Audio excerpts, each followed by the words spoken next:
Dave, for joining me on the Nonprofit Leaders Network 2016 Telesummit. I'm really looking forward to the information you're going to share, and I'm sure our listeners are as well. So welcome, Jay. Hey, thank you, Kirsten. Looking forward to chatting today. Great. You can read Jay's full bio and see contact information at the Telesummit page at nonprofitleadersnetwork.com. But here are a couple of key highlights. Jay has spent 33 years serving the nonprofit sector and is a frequent speaker on critical issues related to nonprofits. He also serves on the board of Conner Prairie. And if you're a listener of the Nonprofit Leader Network podcast, you might remember episode 12 with Ellen Rosenthal, who recently retired from Conner Prairie. And as a side note, Jay, I'd forgotten that you used to work for Master Software Corporation. FundMaster was actually the first donor software system I ever used. Well, we are both dating ourselves by saying that in and of itself, since it was more than 25 years ago. So. Oh, dear. Now, of course, you also founded eTapestry, which many of our listeners are also familiar with. I can't believe I just dated myself that much. Oh, my goodness. So why don't we just jump into some of the questions? We're going to talk about donor retention, how that's a leadership issue, and how we can engage our board's leaders more effectively in that. So the first question for you is, what is donor retention, and why is this a key leadership issue? Okay. Well, donor retention is really the foundation for the funding of most nonprofits' missions, because those individuals, some of the research that's been done, we know that in 2015, 88% of the dollars for the average nonprofit came from 12% of the donors. And most of the time, those are not first-time donors. So those are donors that have been retained going into more than 1 year for that. So the donor retention is basically how many donors or what percentage of your donors are you able to keep from 1 year to the next. So it's a pretty simple mathematical formula. It's sort of like a fraction. If, for instance, you had 1,000 donors in 2014, and you were able to retain 550 of those in 2015, then you would have 550 over 1,000, or a 55% donor retention rate, which, by the way, compared to the national average, would be considered to be quite stellar. Great. Now, for many boards and nonprofit leaders, they like to focus on more larger gifts, that 12%. So how does retention look different for major donors than it does for some of the annual donors? Okay, well, that's a very fair question. The difference is that most major donors don't begin as major donors. If you set a bar of saying that a major gift is above $1,000 or it's above $5,000, or maybe if you're a university and you've got even a bigger bar of, $10,000 or $50,000 as being a major gift, for that, most of the individuals and households that are going to be involved in that type of level of giving begin at a smaller level. They maybe have attended an event, or they became associated as part of a direct mail appeal or something of that nature. So the first step of obtaining a major gift, not only in 1 year, but in later years over again, is the fact that they are retained and are aware of your mission and are giving to it year after year. There's some wonderful research done by the Lilly School of Philanthropy talking about how many nonprofits any household in America, the average household in America, supports on a year-to-year basis to do that. And even households above $100,000 in annual income, combined income, only support 3 to 5 nonprofits year after year. And that's where you almost have to become one of those to fall into that major gift category for most nonprofits. And that number of total organizations supported, hasn't that been going down for several years now? Yes, I think so, especially when you consider, let's even be generous and say that the average household above 100,000 supports 5 organizations. Well, the majority of the time, one of those will be their church or a church-related religious organization, or the school they attend or their children attend, or in my case right now, that my grandchildren attend. So that by the time you eliminate the school and the church giving, you're down to just two or three organizations that they support outside of that circle. So it's safe to say that fundraising is getting more difficult. Oh, I believe so. There's a lot of competition. There's a lot of things happening now that some organizations have figured out how to make sort of big mega events become part of the picture. And so, and in this day and age of all the electronic media and online media that people have and electronic messages, it's pretty easy for even a major donor to feel a bit inundated by the requests coming from not only the organization they support, but from other organizations that are aware that this person is a donor. And so that's where retention comes in. Oh, yes. Making sure that they are with you year after year. And we also know that stewardship, usually the stewardship of bringing others to the knowing about the charity, usually begins somewhere around the third year. There's not a lot of stewardship in the first 2 years unless you really got that special donor that it becomes really associated with your mission right off the bat. So what would you say the current state of donor retention is in the sector? You alluded to that a little bit earlier. Right, and I was hoping you would come back and ask me a little bit about that, Kirsten.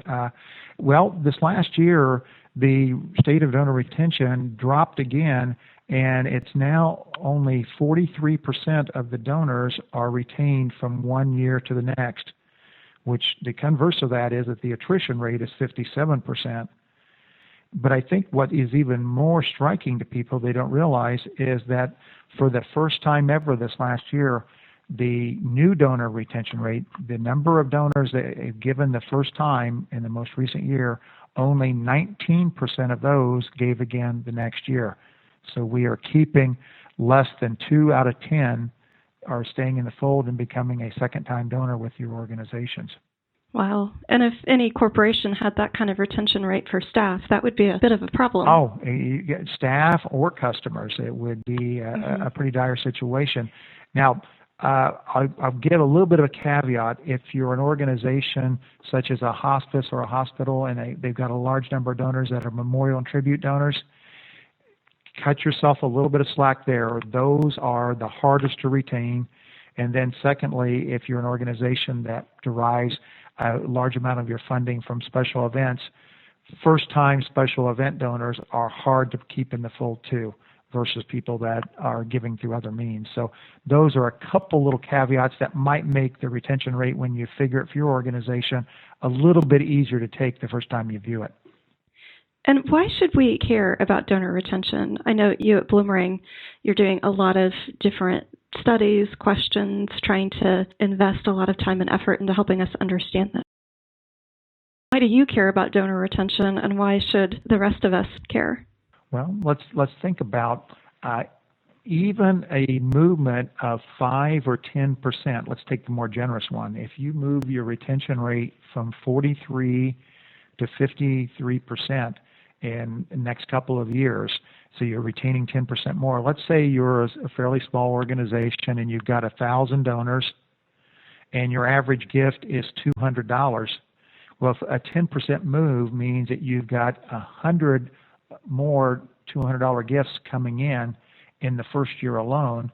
And if they stay with you at that higher retention rate over the course of the lifetime, something that we refer to as lifetime value, which is the total amount that somebody gives to your organization during their lifetime, that can increase that lifetime value by 150 to as much as 200%. Sort of a case in point, you take a company like Amazon that knows that because of the small margins they have and how much they use on advertising and promotion, that it's not until that customer buys a product the third or fourth time that they even make a break-even analysis of that.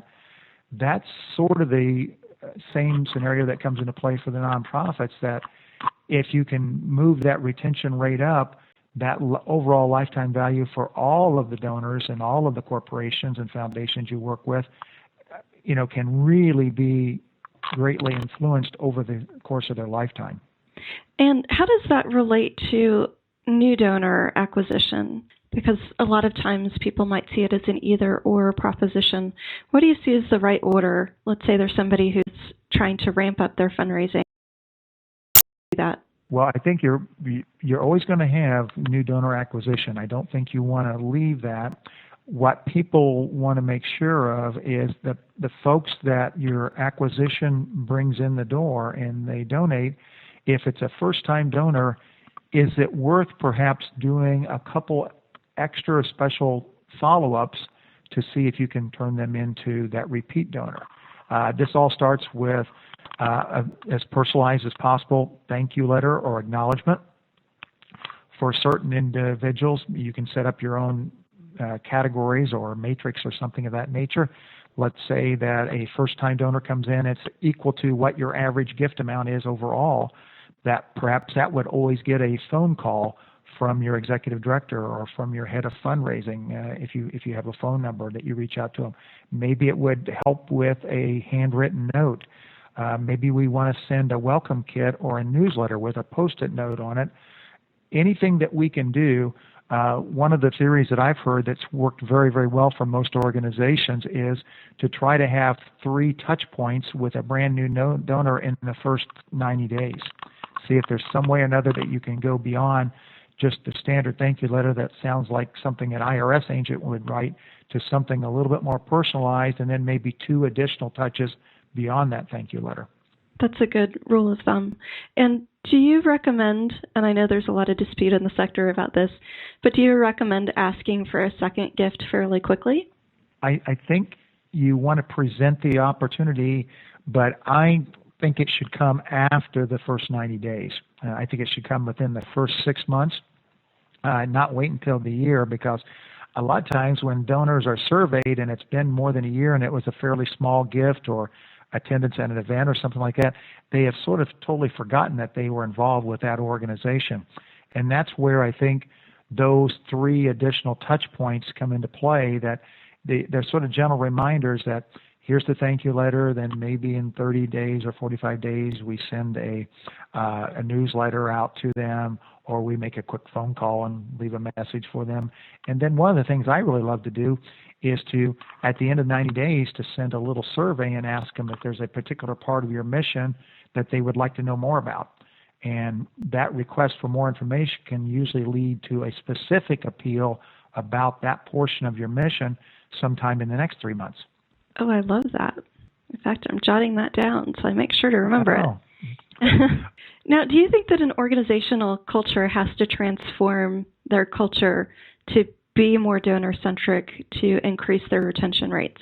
I think so, and it all has to begin at the top. Now, I won't say that's the case for every organization. Some are very donor-centric in the beginning, but if you have, for instance, an executive director that's hesitant to make a thank you phone call or to write a note or to make a personal visit to a major donor or a great potential first-time donor, then it's going to be very hard for that culture to be any different for the rest of the organization.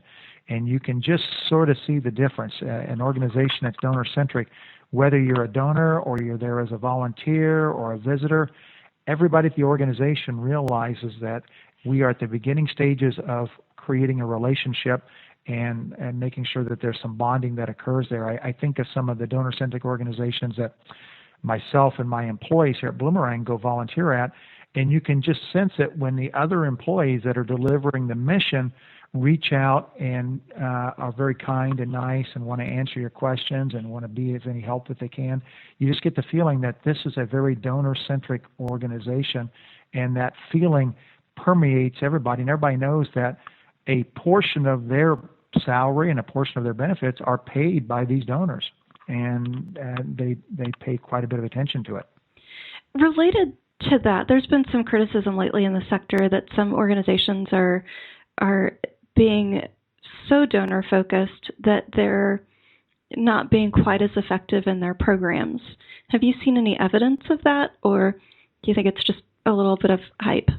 Well, there certainly seems to be a lot more evidence the other way, that they are so focused on their programs that there almost are built-in silos or walls between the mission delivery part of the organization and the fundraising part of the organization. Honestly, I think I would be hard-pressed, even as many nonprofits as I visit and see and talk to every year, of finding too many that the donor-centric caused a problem to mission delivery in that regard. How about yourself? Have you found very many instances of that, Kirsten? I have not. I am hard-pressed to think of even a single example because, all the attributes and all the characteristics and qualities that make up donor-centric also seem to be the values that lead to greater delivery of the mission. Taking care of people, bonding with people, building relationships. So many of our nonprofits are centered around helping other human beings or things that touch human beings, that those qualities seem to help in both accounts. Mm-hmm. And I think what the point that some folks are trying to make is that sometimes the messaging comes across as help these poor people who can't help themselves, but it's almost disempowering to the very people that you're trying to help. Oh, yeah. Well, let's hope that that's not the case very often and see, but it certainly seems like it's the old proverbial win-win, that donor-centricity, if there is such a word, really comes to help on many fronts. I think we can coin that a word. We can make it a word. Good. Excellent. And I'm with you on that. I don't think there has to be an either or. I think there can definitely be a both. Mm-hmm. Yeah, I just can't imagine someone that cares about people not letting it permeate all of their actions.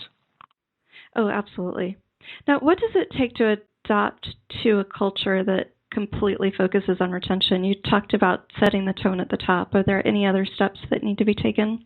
Well, I think it's got to be part of all of your communications. A real telltale sign that you can see is if an organization provides a newsletter or on their website, the material that's on the website, which in essence is a newsletter in an electronic form in many cases, is reading through that, and is the text and the stories and the articles, are they about the delivering of the mission? Or are they about the people that provided the funding and them, those individuals that are donors and funders, their stories about what the mission means to them? So it's all a matter of where the focus is on a lot of the communication, and letting that gratefulness and that thankfulness come through your written communications and your electronic website communications, so that people can see that it's a total result of the donors and the funders that are making this happen. And you can still have, wonderful stories about the delivery of the mission, but you can also say how that was provided too. And, a good friend of mine, I know you're aware of, Tom Ahern, always talks about any communication passing what we call the U test. Are we talking with more pronouns about the donor and the funder than we are about ourselves or our organization? Mm-hmm. And I saw a great video. I can't remember exactly when it was, within the last couple of years, with Jeff Brooks talking about who the hero of the story should be. Absolutely. That I love that term, the hero, the heroine of making the mission come to life, because that really rings true when other donors see that, and potential donors. Yeah, so making the donor the hero rather than the program or the program recipient, right, the client, or the organization itself, putting the donor in that place. You can just see the differences in all the communications when it's done in that manner. It's almost magical. It is. Every once in a while, I'll get an appeal letter that I have to show to my husband because I'm like, oh wow, this is so great. Oh yeah, and not only the appeal letters, but the thank you letters too. There's some people that just do an absolutely marvelous job, and that's also a little hint we can pass on to your audience that's going to be listening here. I always mention, folks, there's no law that says that you can't sort of earn your own little MBA in donor communication by taking a few $100s and donating to several nonprofits, particularly large-scale national nonprofits, and see what sort of communication plan and follow-up and thank you letters that they do, and find out which ones really ring home and perhaps could become models for what you could be doing for your organization. Mm-hmm. And one word of caution that I would just add to that, sometimes if we're looking at materials from the big shops, they're testing something new. So we don't necessarily want to emulate everything that we see. Right. And you may want to also be careful of the underlying costs for some of those materials too, because some of them have much bigger budgets than a lot of the wonderful nonprofits that we get a chance to work with every day. Right. And if you can order 100,000 of a pen, you get a much better price on it than for a smaller mailing of 250. Isn't that the truth? Yeah. So how can leadership help make that transition and that cultural shift happen? By being part of the donor relationship.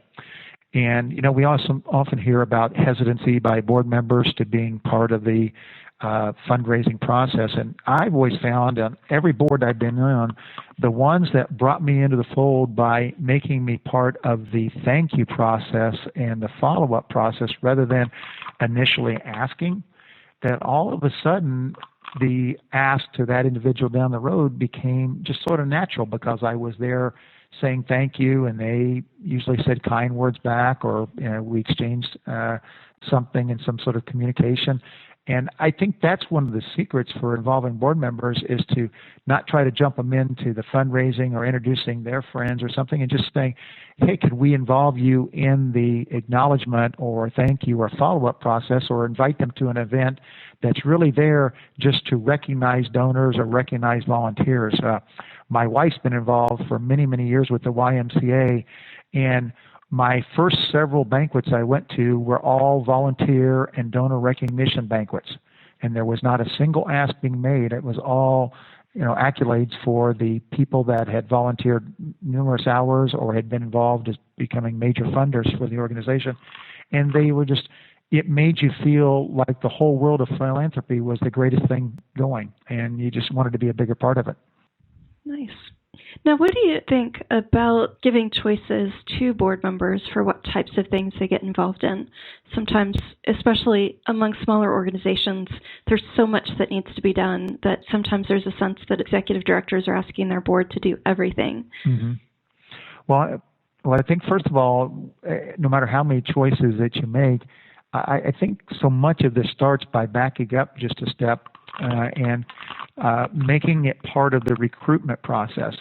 We so often, if someone brings up one name and we think that person would like to be part of our board, it's like it's like we're just going to automatically make that the de facto standard and just offer them a board position, versus treating it more like, I always marveled at the company Google that we're all aware of, what it takes to become hired at Google, the number of interviews and processes that they take you through and all. And I don't think we need to go that far, but I think we need to treat finding and recruiting board members as a very important job by some of the board members right now. And it should be something that not only is the executive director involved in, but that should be the prime committee that the board chairman is involved with, is that committee for recruiting new members. Because if those things are discussed and you know about it and they are fully aware of it and it's a proper fit, then I don't think you have to discuss it after they become on board. They're fully aware of, this is what I am expected to do, this is what I would enjoy doing, this is why part of the reason why I joined to make that happen. So I think if the expectations are set prior to asking someone to come on board, then watching it unfold after they're there is just sort of second nature at that point in time. Mm-hmm. I think so many times people try to, it's almost a surprise that someone's at a board meeting and they Right. figure out, wow, I'm supposed to do all this. So it really wasn't discussed in the board recruitment. And they probably also sort of skipped the second step, which is a good board orientation. We taking a few hours to really make them part of the orientation and understand what the mission of the group is. And this is a way that people that are delivering the mission can be part of getting to know the board members too. I think of the organizations I've been on the board of in the last 20 years, and I can tell you there's 4 or 5, by the way, Conner Prairie is one of those, that had outstanding board orientations that everything was answered right then and there before I even stepped foot in the first board meeting. Fabulous. And how long was that orientation? I have seen them be, as the shortest that I've been involved with was 3 hours, and the longest was pretty much a 3/4 of a day event, probably 6 hours, 7 hours. It gave you a chance to be immersed in some of their facility and making it happen.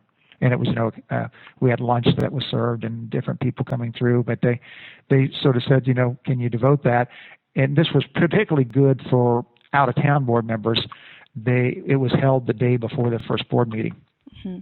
And so investing that time up front helps to save a lot of heartache later on, I would presume. It's night and day. You could tell the people that had been through the board orientation versus ones that for some reason did not attend or were not part of it or came on board prior to it becoming a bigger part of their overall process. Mm-hmm. And how long do you think it took to pull that material together for the orientation? Honestly, I would guess that they probably, at general staff meetings, first of all, if you go out on the web, there's some great ideas for board orientation. I know I've written a couple blog posts on it and different things with a lot of ideas, and then you can just sort of take those outlines that you've seen other top organizations use and fit it to your own and pulling it together. So I would imagine that it's going to probably take, if you got one person sort of compiling it all and making it all happen, that they're going to take, maybe a week to make that happen, off and on through a few months process to see and pull it all together in some sort of an orientation notebook or electronic packet or something of that nature. Mm-hmm. And then covering the fundraising responsibilities as part of that. Oh, yeah. But I would think that, you want to weave that in and, begin by, this is our mission, this is how we fulfill the mission, here are some videos or things from mission recipients, and, before you start talking about all the responsibilities. And then I think the best way to talk about the responsibilities is have people that have already been delivering those responsibilities as board members be part of the group of folks that get a chance to address the brand new members. Mm-hmm. Because if they're speaking from their heart that how fulfilling and how wonderful this was for them to be doing it, and they didn't think it was any sort of a hardship, I just think it sets the right tone. It's just like, talking to a client reference or something of that nature before someone engages somebody such as yourself or myself as a vendor or a consultant. Those references make all the difference in the world. Oh, absolutely. And do you think this is something that the development director should champion, or should the responsibility really reside with the CEO or executive director? What I've seen happen is it's the development director in conjunction with the CEO, and there's usually a executive director or CEO admin person that's sort of tying it all together if it's a large enough organization to do that. And don't expect it to be, a smash Hollywood hit movie the first time you do it. I think the very best ones have sort of honed themselves and improved year after year. And many of them probably, they hold it and they say, okay, we're going to do this maybe twice a year. And we're going to route everybody into 2 starting periods for new board members, or maybe only once a year to do that. And as they conduct it the second or third time, they get feedback from the participants.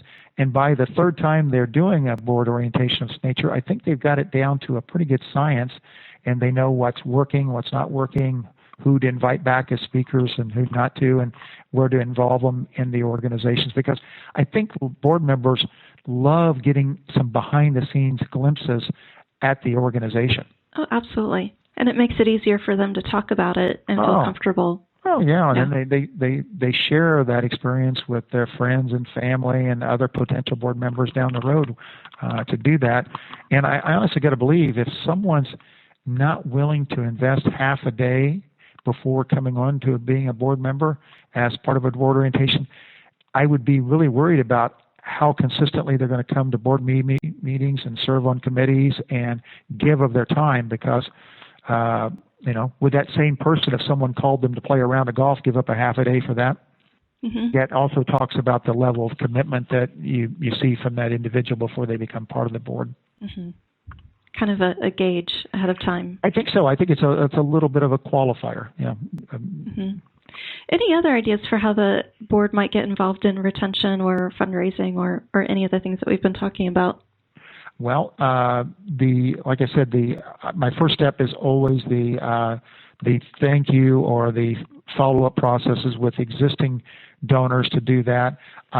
I think another way is to be invited along just in an introductory manner with a lunch or a breakfast or some other type of small group gathering. I think people feel more comfortable if it's a gathering of 2, 3, 4 people versus thrusting them into an event with 100 people or something of that nature to do that. So I think you can also begin with some smaller, more intimate gatherings and let them be part of that, especially if you've got if you've got a lunch maybe with a donor that's been with your organization for many years and all, and it's going to be a very pleasant, wonderful experience. Why not let a new board member come along and be part of that experience? Mm-hmm. Fantastic. Well, you've shared a lot of good ideas with our listeners, and I appreciate that. Now, in your role at Bloomerang, of course, you help pretty much support this whole process of retention and acquisition and tracking donors and helping to build those relationships. Where can people find more information about Bloomerang, and what are some of the key things that makes you different from some of the other providers out there? Well, the easiest way is just to go to our website. It's Bloomerang, and it's spelled like boomerang with an L, BLOOMERANG.co. If you go to bloomerang.com, you'll have a chance to buy some beautiful purple lilac flowers out of a place in Kenosha, Wisconsin. But ours is .co. But honestly, if you just go to any search engine and type Bloomerang, we're the first thing that comes up, and you'll find all sorts of good information there. I think some of the key differences, first of all, start with the relationship build. If you want someone to help you that's used to working with small and medium-sized nonprofits, used to helping folks by holding their hand, and if you need to convert data, or if you have questions that you need to have answered on a daily basis, or you've got a special project coming up, we're very careful about spending all the time necessary to do that. And then as far as focusing on the donor retention, one of the things we do is every single time that you use our product, the first thing you see is what your current retention rate is going back for the last 365 days. And I think that little subtle reminder helps people move the retention rate up over time. We've seen several of our customers make 5 and 10% gains over their first couple of years of using the product. So that really comes in handy.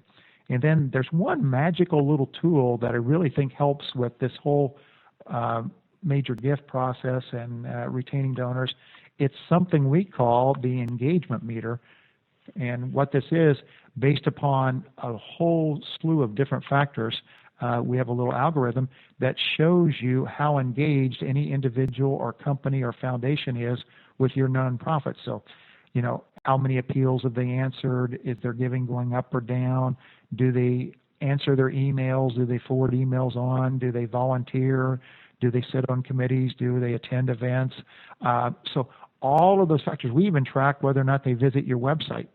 So those come into being, and it shows on this little meter whether you have someone that's moderately engaged, highly engaged, and anybody that's moving from moderate engaged to highly engaged is a prime person to talk to about giving to your organization if they haven't already, or perhaps moving their level of giving up a little bit higher.